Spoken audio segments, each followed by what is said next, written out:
como a secretária especial da Cultura. Ela anunciou a saída da pasta no dia 20 de maio. Na época, a atriz anunciou que decidiu deixar o governo para ficar mais próxima da família. Segundo informações da própria secretaria, Regina seguia no comando da Cultura e ainda estava cumprindo sua agenda, pois tinha entregas a fazer. A atriz assumiu a secretaria especial em 4 de maio, depois da queda de Roberto Alvim. Ele foi acusado de flertar com o nazismo num discurso quando ainda estava à frente da pasta. O governo chegou a anunciar que Regina assumiria um cargo na Cinemateca Brasileira, aqui em São Paulo, o que não aconteceu. Por enquanto, ainda não há um nome para substituí-la. E o Ministério da Saúde cumpriu a determinação da Justiça e voltou a divulgar os dados completos da Covid-19 com os números acumulados de casos e de mortes. O ministro interino da Saúde, general Eduardo Pazuello, deu explicações sobre a divulgação dos números na reunião do Conselho de Governo e também em uma audiência na Comissão Externa de Ações contra o Coronavírus na Câmara dos Deputados. Pazuello foi até a comissão para falar sobre a forma de divulgação dos números. Durante a audiência, o presidente da Câmara, Rodrigo Maia, afirmou que houve um problema de comunicação do governo com a mudança no formato da divulgação dos dados. Nós estamos aqui por um problema claro de comunicação do governo com a sociedade, com os governadores, com os prefeitos e com o parlamento. Não é isso? O que nós queremos, todos nós, sei que Vossa Excelência também, e agradeço mais uma vez a sua presença, é que todos os brasileiros tenham transparência na divulgação desses dados.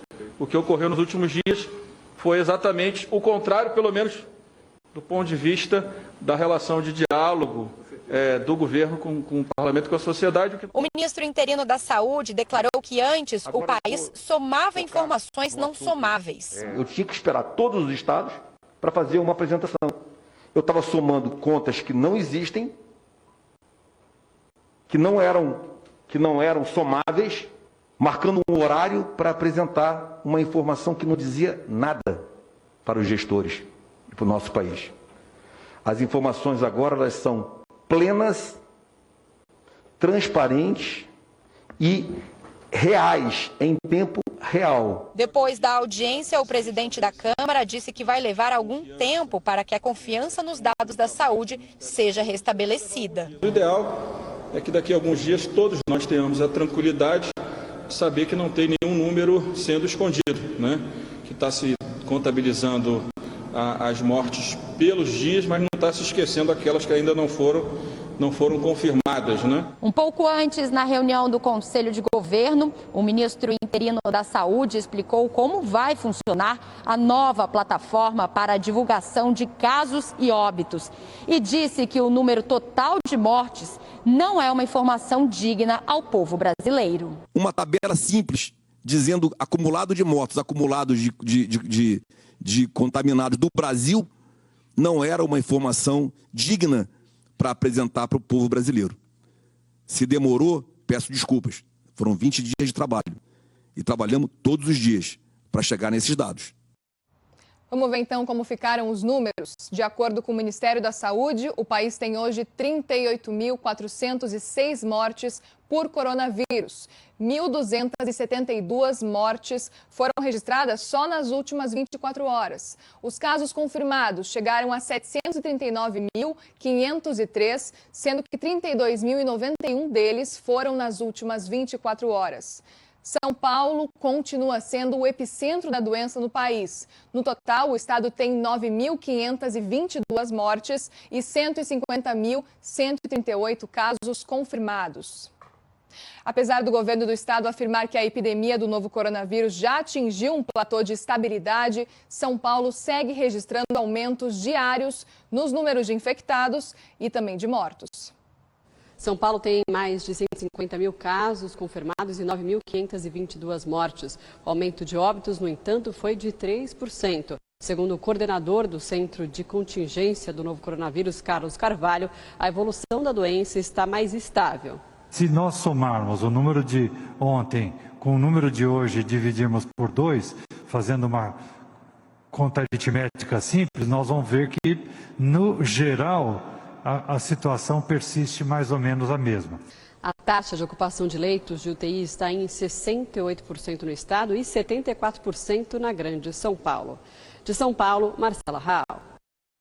A Justiça suspendeu ontem a flexibilização das medidas social no Rio de Janeiro. Tanto o governo quanto a Prefeitura do Rio recorrem da decisão e tudo mudou. O presidente do Tribunal de Justiça do Estado do Rio de Janeiro derrubou a liminar que suspendia os decretos de flexibilização do governo e do Estado e também da Prefeitura. Primeiro, a Prefeitura e o Estado do Rio de Janeiro publicaram decretos acerca da flexibilização das medidas de isolamento social. Depois, nessa segunda-feira, a Justiça suspendeu esse afrouxamento das medidas restritivas. Então, na cidade do Rio de Janeiro, por exemplo, a caminhada nos calçadões, a prática de atividades individuais no mar, como surf e natação, que haviam sido autorizadas, voltaram a ser proibidas. No âmbito do Estado, por exemplo, a abertura de shoppings, bares e restaurantes que também tinham sido autorizadas não poderiam mais acontecer. Diante disso, a Prefeitura e o Estado recorreram dessa decisão. Então, nessa quarta-feira, o presidente do Tribunal de Justiça do Estado do Rio de Janeiro, o desembargador Cláudio de Mello, suspendeu os efeitos da liminar que vetava trechos do decreto do governador Wilson Witzel e do decreto do prefeito Marcelo Crivella. Depois dessa movimentação toda, resumindo, agora voltam a valer os decretos municipal e estadual. O desembargador, inclusive, usou como uma das justificativas uma alegação já levantada pela Procuradoria-Geral do município, que afirma que cabe ao Poder Executivo tomar decisões a respeito do enfrentamento ao novo coronavírus. O desembargador falou também da questão social, que atinge toda a população, uma vez que comerciantes e empresários estão, sim, de fato, indo à falência e isso acaba gerando uma perda muito grande de empregos. Para finalizar, o desembargador falou também do compromisso do município e do Estado do Rio de Janeiro em suspender essas medidas de flexibilização caso haja um aumento do número de casos de mortes e também da curva de contaminação. O Tribunal de Contas do Rio determinou que o governo não contrate qualquer organização social para gerir os hospitais de campanha do Estado. Vamos ao Rio de Janeiro com Eduardo Carvalho, que tem os detalhes. Edu, o que motivou essa determinação? Muito bom dia, Muriel. As obras atrasaram, elas deveriam ser entregues pela organização social IABAS. Na decisão, o TCE impede que o Estado pague ao Instituto IABAS no processo referente às unidades de saúde dos hospitais de campanha. No total, o IABAS receberia 836 milhões de reais pelas obras sem licitação. A contratação está sob investigação do Ministério Público.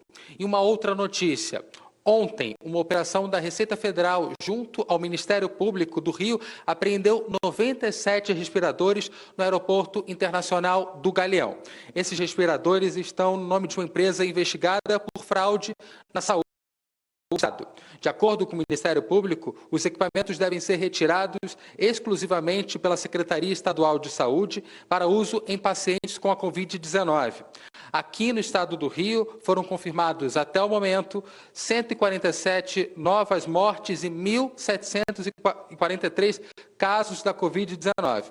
Ao todo, são 77.979 casos e 6.928 mortes. Muriel. Obrigada, Edu.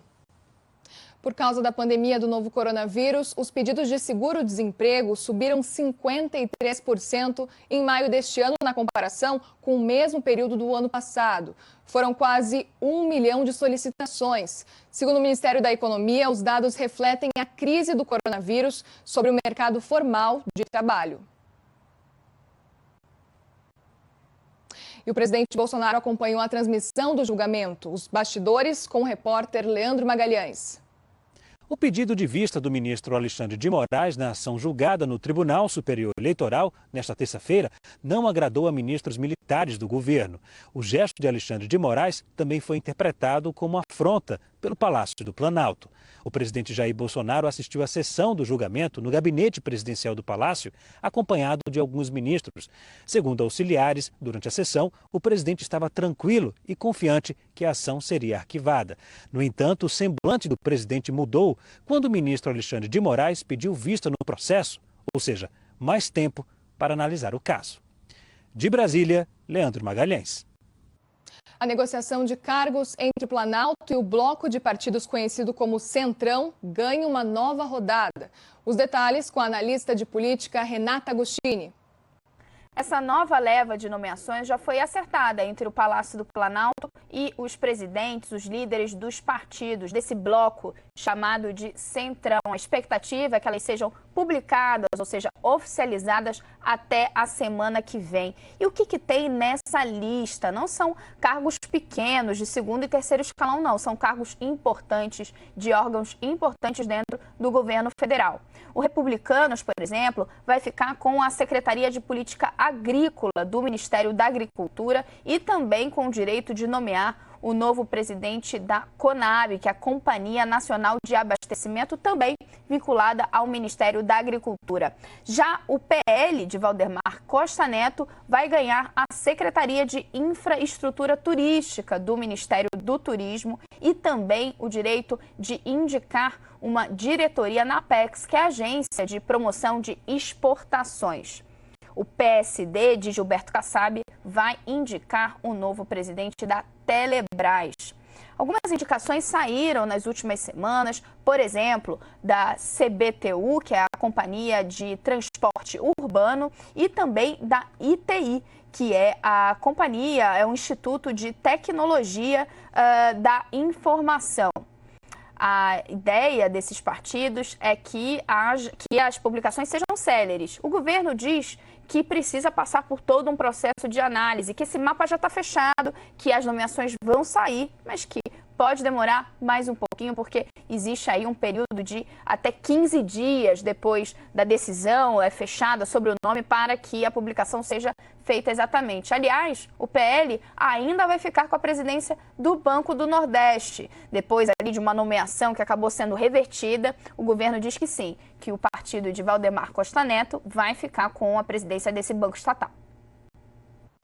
Nessa quarta-feira vai ser lançada uma campanha para combater a violência contra a mulher. Chamada Sinal Vermelho, é uma parceria do Conselho Nacional de Justiça com a Associação dos Magistrados Brasileiros. Mulheres que são vítimas de violência doméstica precisam marcar um X vermelho nas mãos e procurar alguma farmácia. O atendente do local, então, vai ligar para o 190 para solicitar o socorro à vítima. Essa é uma tentativa de ajudar no combate à violência contra a mulher. De acordo com o Fórum Brasileiro de Segurança Pública, o número de feminicídios no país cresceu mais de 22% em março e abril deste ano.